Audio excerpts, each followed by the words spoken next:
There is a certain amount of hype on EDC cameras that people are trying to push these days.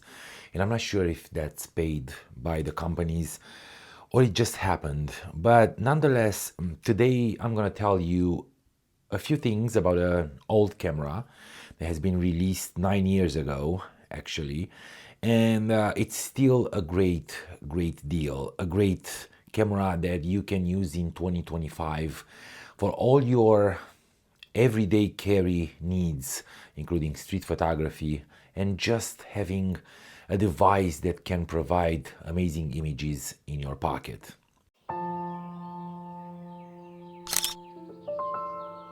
Hey, what is good everyone, Chris here, welcome back to the channel. And today we're talking about, like I said, an old camera released in 2016, I believe. This is the Sony RX100 V, which is the, I would say, upgrade of the RX100 V. And this camera is not only a marvel of technology, but it still holds up in 2025, in my opinion. It was packed with all kinds of features, and like I said, it was an upgrade of the RX100 V, giving it a little bit more power and a better processor that gives a little bit more buffer and also a better autofocus on what people say. Also, I had the RX100 Mark 3 or 4, I don't remember. I'm gonna put the video somewhere here to watch it if you wanna know my history in this line of cameras. But I really love this format. I had the Fujifilm X100F and I was stupid enough to sell it at some point. It was a long time ago when I think they released it, maybe a couple of years after that, I don't remember. But I had it and I really love that camera, and I am not positive that I'm gonna say anything bad about Fujifilm, but these days, like I said when I started the video in the intro, there's a hype around Fujifilm cameras for a reason, and they're great cameras for street photography and everyday carry for shooting your family.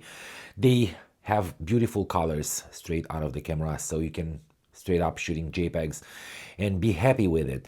But I would probably never entertain this kind of stuff. It's not me. I don't like to give people the idea of it's great to overpay if you really want something. It is great to overpay if that's something that you really want. It's the unique version of the best thing that you ever dreamt of. But other than that, no, I won't pay $2,000 for an XM5 or $1,600 for an X100F or not even V. I don't see a point in having that.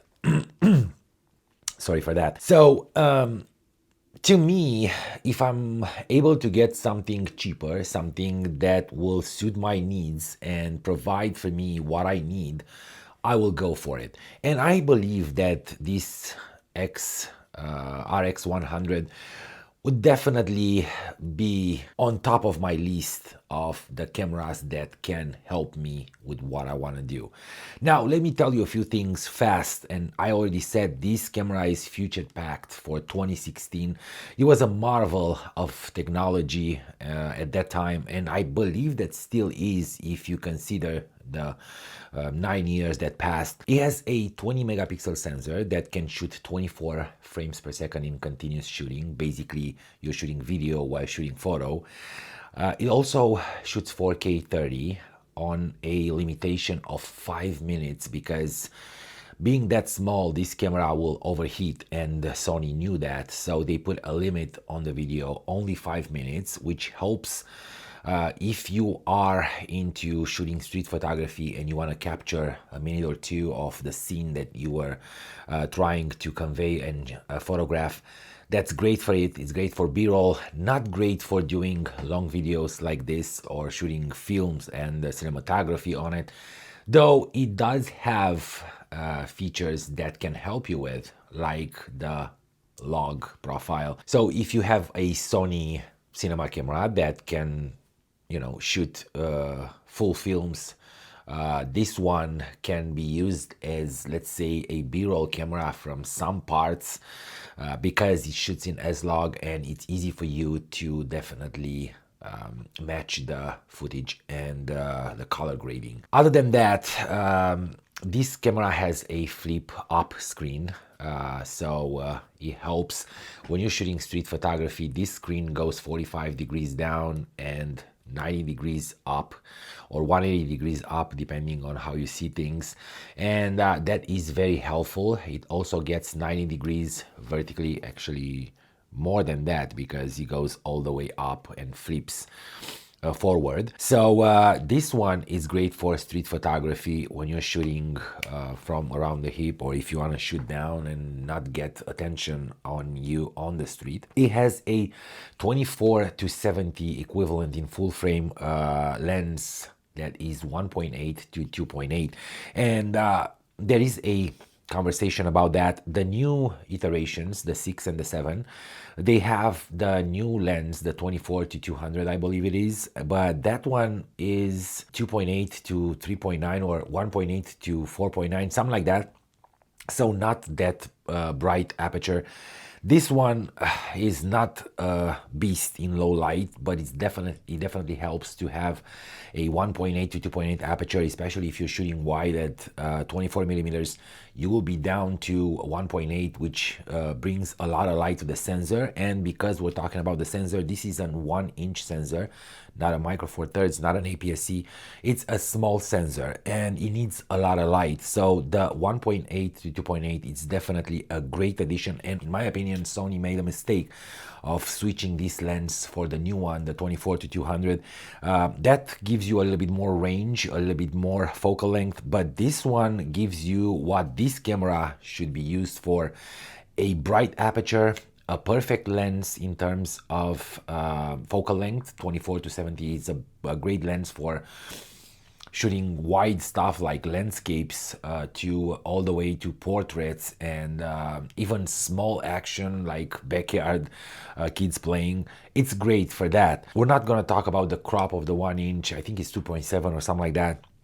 Nonetheless, it's a 24-70. That's all you need to know. 1.8 to 2.8. It has the ability to take a tripod, and it also blocks the battery door as usual, but there are workarounds about that, and I'm going to talk about it a little bit later when I'm going to tell you about the accessories. It does have a small battery, the same battery that I think all RXs except for the 7 has, something like that. But this is a small battery, so you'll need at least a couple of these ones if you're going on the street, depending on your style of shooting. I have 4 of them, and they came in a pack that it's somewhere. Just give me 1 second. So I have 4 of them, like I said. They came in this, it's a Telesin charger that keeps the batteries in the pack, and you can tell which one is charged and which one is not, which is awesome. So I have 4, 2 OMs and 2 third-party batteries. I'm not spraying and praying on the streets. I'm not using this camera for wildlife or sports when I need more frames. I'm just trying to keep it 1 frame, 2 frames if needed, and that's it. It does have an PASM dial or knob that it's very helpful. It shoots RAW and JPEG, obviously. Like I said, 20 megapixels.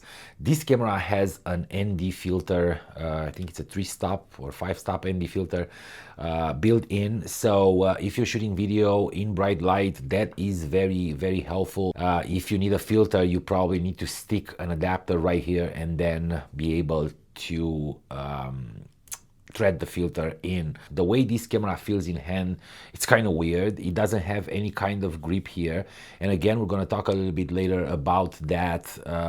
It's a bit weird to hold it in hand because it tends to slip, and there is no, it's a very, very small notch. I'm not sure if you guys can see it right here on the back, but that won't keep your thumb from slipping, and you tend to press the record button, the movie button, which is in the corner, if you're pressing too hard. So this one needs a grip. Now, fascinating, and Fujifilm and any other company that decided, Panasonic as well, that decided to remove the viewfinder in some cameras. I don't think it's a great idea, guys. This one, as small as it is, and I will compare it to something, I will show you something small so you can have a comparison. So there you go. This is an Arca Swiss plate. Two of this makes this camera. So you can tell how small it is. Well, as small as it is, this camera has a viewfinder, and it's actually a pretty cool one. All RX 100 line have similar viewfinders. This one, I don't remember, I think it's like 2 million dots or something like that, and it's good to having tucked in. And as well as that, this one has a flash as well. So it's a tiltable flash. Amazing, right? On this camera, so you can always hold it back and just feel the scene with a little bit of light. It is great to have this one and still keep the camera very small. Like I said, pocketable. It goes straight in my pocket, no problem, on my jogging pants, on any pants for that matter, jeans or suit pants or whatever you're using. This one is a very, very portable option for shooting street photography, for having it all day, every day with you. With it, I got, and I'm gonna get to the price in a minute, I also got a few accessories. The batteries first, that you already saw. So 3 extra batteries, as well as the box that contains the cables and everything else. And I also got 2 attachment grips that you can use on this camera. One is the Sony one that it actually is built for this one, and it goes right here. Actually, it was on the camera when I got it, but I removed it because, not because it's not good, but because I already had it once and I want to try the real attachment grip, which is a cold grip that attaches to the side of the camera and it screws in. I think this one was made by Small Rig that made, in my opinion, a huge mistake of putting a very small screw on the back of the grip, the one that basically locks in the grip on the camera, and it uses a Allen key. I have no idea. This is very small Allen key, and it's hard if you don't have one around. It's gonna be hard to put it on, and yeah, this is how it looks with the, let's say, wooden grip from a Small Rig. It's way better, and you can feel it's very sturdy, it's very solid. The grip helps you holding the camera. You can hold it like this all day, no problem. And the problem with the pinky on all the cameras, I have it on this one too, but if you think of it, this one is a very light camera, so I don't mind actually keeping the pinky down to level the camera. To use with this one, I also got this strap. I know I paid a little bit too much on it, but it's a great strap, and it's light, and on this camera it's pretty good. But after I bought it, I realized that I can't actually use this one because this loops the ears that the camera has only allow this kind of small thin strap. They're very small, and it's understandable because the camera is small, but it is very hard to put any kind of loops through, so I need to find small ones that I can put through so I can attach the neck strap and go with it. The other thing about this camera, and I already said that I almost dropped it, maybe I shouldn't be that concerned because this one is built fully out of metal. I think it's magnesium alloy or something like that. Everything is metal but some parts on the back which is plastic, and that is great, especially having it all day every day with you. It happens to bump it into all kinds of places and all kinds of hard surfaces, and that will help keeping the camera working, if not in great condition, but at least working. Now to give you my opinion and my conclusions about this camera, like I said, I have the RX100 Mark, I think it was 3 or 4, so I know the image quality and I know what these cameras can do. What I don't know is if the image quality is better than the previous iteration. So we're gonna test that out. We're gonna go on the street, we're gonna go shoot some street photography with it soon, and after that I'm gonna give you my conclusions, how this camera provides, and if it's able to provide for me. I'm definitely not hoping that it's going to provide for everyone, but for me, if it can provide, I will be very happy to keep it. If not, I will probably sell it and get something else. Now, you guys are probably a little bit concerned that there is no Fujifilm showing up on the channel, no camera, because I don't have any Fujifilm camera anymore.